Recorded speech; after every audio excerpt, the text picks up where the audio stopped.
In this tutorial, I'm going to show you how to use column stats for very quick visualization of your data.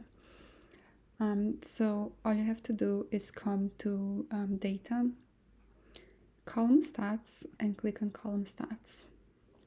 And right now, as you can see, column F is highlighted, so it's showing me what's in column F. You get a quick visual here. First, count, so you can see how many times you see 2, 3, 4, and 5. You see that 11 is the one that appears most often. And you also see the distribution. If we scroll down, we can see the values again. So the one that you see the most is 11. And when you look at the column, you see that it's highlighting where I'm hovering over.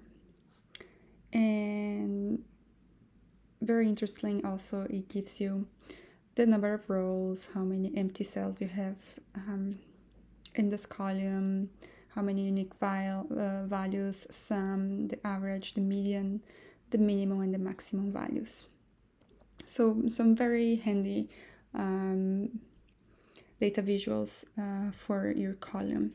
You can also, if you come back up, when you see here, I am in column F.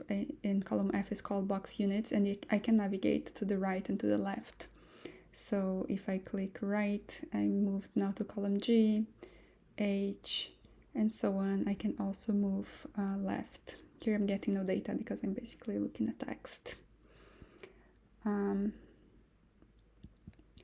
Yeah, so very quick way of visualizing the data for your column.